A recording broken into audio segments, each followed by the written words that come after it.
बिस्मिल्लाहिर्रहमानिर्रहीम। नाज़रीन सुबह से मैं इकबाल हिंजुआ। आज 8 दिसंबर इतवार का दिन है। सबसे पहले आपसे शेयर करेंगे जॉइंट अवामी एक्शन कमेटी और हुकूमत के दरमियान वो माहिदा जिसके लिए तमाम कश्मीर से हज़ारों नहीं लाखों की तादाद में लोग अवामी एक्शन कमेटी के साथ जुड़कर तमाम इंट्री पॉइंट पे और कश्मीर की सड़कों पे थे, सिर्फ़ और सिर्फ उन काले कावानीन के ख़िलाफ़ जो इनको पाबंद करता था किसी भी हवाले से बोलने पे या दीगर जो इनके वो थे। इस पे क्या मायदा हुआ ये शेयर करने के बाद आखिर में आपसे बात करेंगे। सबसे पहले पॉइंट जो सदारती ऑर्डिनेंस था जिसके तहत कश्मीर के तमाम उन लोगों को, सियासी एक्टिविस्ट को, रहनुमाओं को, सहाफ़ियों को बोलने पे पाबंदी थी और किसी किस्म की रैली, एहतजाज, जलसा जुलूस करने की इजाज़त नहीं थी। वो चाहे किसी इंतज़ामिया से इजाज़त लें उसके बाद भी उसके ऊपर शराइत थी, बिल्कुल ऐसी जैसे पाकिस्तान के अंदर उसको मनसूख कर दिया गया। ये बहुत बड़ी कामयाबी है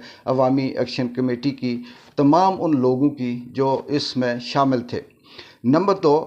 मुज़फ़्फ़राबाद, कोटली, पुंछ डिवीज़न से या कश्मीर भर से जितने भी वो कैदी थे, असीरान थे, जिनको किसी न किसी हवाले से एहतजाज के साथ शामिल करके उनके ऊपर मुख्तलिफ़ एक्ट लगाकर अमन व अमान ख़राब करने का, दहशत गर्दी का, दीगर एक्ट लगाकर बंद किया हुआ था, उनको गैर मशरूत तौर पर रिहा कर दिया गया। ये भी बहुत बड़ी कामयाबी है। तीसरे नंबर पे आज़ाद कश्मीर में जैसे प्रॉपर्टी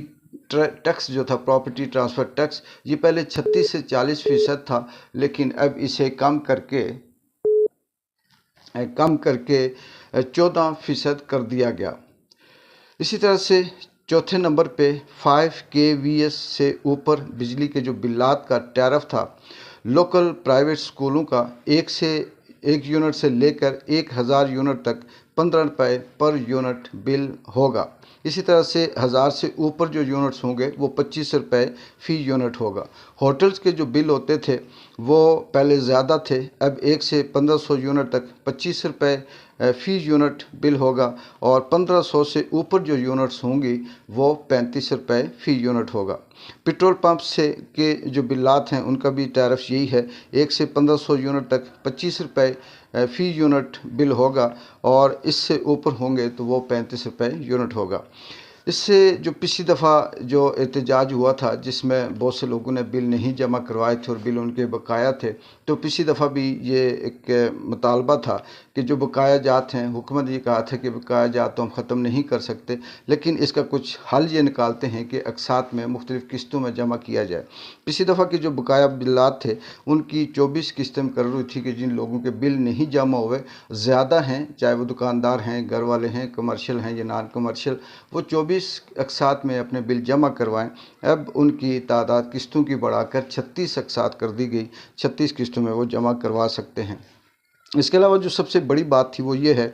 5वें नंबर पे कि 9 मई 2023 से लेकर मई 2024 तक पूरी रियासत के अंदर जो मुख्तलिफ़ एक्टिविस्ट के ख़िलाफ़ 51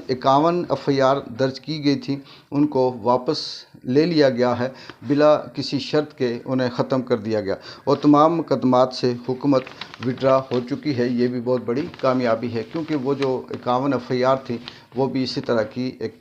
काले कानून के तहत ही थी। उसके अलावा वो एफ़आईआर जिनमें 680 या 302 के एक्ट या मुकदमात बनते हैं उनको जो लॉन्ग मार्च के दौरान लोगों के ऊपर किए गए और उन्हें दहशतगर्द या किसी तरह से कुछ तख़रीबकार कह के उनके ऊपर एफ़आईआर काटी गई, उनको तहत ज़ाब्ता 90 दिन के अंदर अंदर ख़त्म करने की हुकूमत ने ज़मानत दी है और वो 90 दिन के अंदर ख़त्म किए जाएंगे। इसके अलावा बरतरफ मुलाजमीन वो मुलाजमीन जो तहरीक की सरगर्मियों में मुलव्वस होने के इल्ज़ाम में जिनको बरतरफ कर दिया गया था, चाहे वो सरकारी, पुलिस या किसी भी महकमे से उनका ताल्लुक़ था, उनकी बहाली भी 7 दिन के अंदर अंदर उनकी बहाली कर दी जाएगी। 8वें नंबर पे है वो शोधा जो तहरीक के दौरान शहीद हुए थे, उनमें से 2 के वर्सा को तो जॉब मिल गई थी, एक जो रहता था उसका जो वारिस है, चाहे वो बेटा है, भाई है, اس کو بھی جاب دینے کی یقین دہانی اور 7 دن کے اندر اندر اسے سرکاری نوکری دی جائے گی۔ وہ زخمی جو اس تحریک کے دوران پچھلی دفعہ جو تحریک تھی جو مظفر آباد میں یا دیگر جگہوں پہ زخمی ہوئے تھے، وہ شدید قسم کے جو زخمی تھے ان میں سے 4 کو 10 لاکھ روپے 7 دن کے اندر اندر حکومت ادا کرے گی۔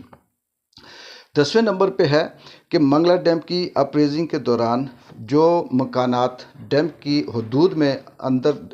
کے اندر آ گئے تھے ان کے جو میٹرز ہیں ان کو میٹر کنیکشن بجلی کے کاٹ کر ختم کر کے ان کے بلات کو 1 ماہ کے اندر اندر مکمل طور پر فری کر دیا جائے گا اور ان کے بلات کو ختم کر دیا جائے گا۔ اسی طرح سے اسی دوران آٹے کی جو کوالٹی ہے اس کو بھی بہتر کیا جائے گا۔ بلدیاتی جو فنڈ نہیں ابھی تک مل رہے وہ بھی دیے جائیں گے، اور چارٹر آف ڈیمانڈ کی جو باقی شرائط جو ڈیمانڈ تھی بچ گئی ہیں وہ 6 ماہ کے اندر پورے کیے جانے کی حکومت نے یقین دہانی کروائی ہے۔ ناظرین، یہ وہ خاص پوائنٹ تھے جو معاہدہ ہوا حکومت اور عوامی ایکشن کمیٹی کے عہدیداران کے درمیان، یہ کامیابی سے ہمکنار ہوا جس کی وجہ سے احتجاج ختم ہوا، لوگ اپنی اپنی طرف آئے۔ لیکن اس دوران بہت سے ایسے چہرے، بہت سی ایسی چیزیں سامنے آئی ہیں جس میں انجمن تاجران سے بھی لوگ شامل ہیں، شہریان سے بھی ہیں، کچھ سرکاری یا بلدیاتی جو لوگ ہیں وہ بھی ہیں، صحافیوں سے بھی ہیں، پاکستان کے اندر جو میڈیا نے کردار ادا کیا وہ بھی ہے۔ یہ وہ سہولت کار تھے جو کہیں نہ کہیں کسی نہ کسی طرح سے اسٹیبلشمنٹ کی زبان بول رہے تھے یا خود سے ان کی طرف ان کا جھکاؤ تھا، جو یہ کہہ رہے تھے کہ یہ جو صدارتی آرڈیننس ہے یہ ٹھیک ہے، اس سے یہ ہوتا ہے، اس سے یہ لوگوں کے رستے نہیں بند ہوں گے اور احتجاج نہیں ہوگا، لوگ مشکلوں میں نہیں آئیں گے۔ یہ سب ڈرامے گھونسلے تھے اور اب ان کے سامنے سوائے شرمندگی کے اور سوائے وہ آئیں بائیں شائیں اور ادھر ادھر کی مارنے کے کوئی باقی بیان نہیں ہے۔ اور میں یہ کہوں گا کہ ہم وہ تمام کشمیری جو یہ سمجھتے ہیں کہ یہ سہولت کار ہے، یہ میڈیا کا وہ شخص ہے جس نے کسی بھی حوالے سے کوئی سپورٹ نہیں کی، یا پاکستان کا جو مین سٹریم میڈیا ہے مکمل طور پر ان کا بائیکاٹ کیا جائے اور کسی بھی حوالے سے ان کی بات پہ نہ یقین کیا جائے نہ ان پہ بھروسہ کیا جائے۔ یہ وہ لوگ ہیں جو بکتے ہیں، جو میر جعفر اور میر صادق کا کردار ادا کرتے ہیں، اپنے لوگوں کو مشکل میں ڈالتے ہیں اور بعد میں ان کے لیے ادھر ادھر کی باتیں بناتے ہیں۔ سلام پیش کرتا ہوں شوکت نواز میر کو، تمام عوامی ایکشن کمیٹی کے عہدیداران کو، تمام ان کشمیریوں کو جو ہزاروں نہیں لاکھوں کی تعداد میں میرپور سے لے کر مظفر آباد تک مختلف انٹری پوائنٹس کے اندر موجود تھے۔ رات کی سردی میں ٹھٹھرتے ہوئے موسم میں وہ وہاں پہ پہرا دے رہے تھے اور ان کے اس پریشر کی کامیابی کا نتیجہ آج آپ کے سامنے ہے۔ انشاءاللہ تعالی کشمیری اپنا حق کیسے لیتے ہیں، کس طرح سے لیتے ہیں، اور اللہ تعالیٰ ان کو استقامت بخشے۔ یہ اب دنیا پوری میں یہ مثالیں دی جا رہی ہیں کہ اگر سیکھنا ہے، حق لینا ہے تو کشمیریوں سے سیکھیں۔ نہ صرف یہ کشمیر، پاکستان بلکہ پوری دنیا میں اس کا چرچا ہو رہا ہے۔ مختلف سوشل میڈیا پلیٹ فارم سے آپ سن بھی رہے ہوں گے، دیکھ بھی رہے ہوں گے۔ اقبال جنجوعہ کو اگلی کسی نئی ڈیولپمنٹ تک اجازت دیں۔ اللہ حافظ۔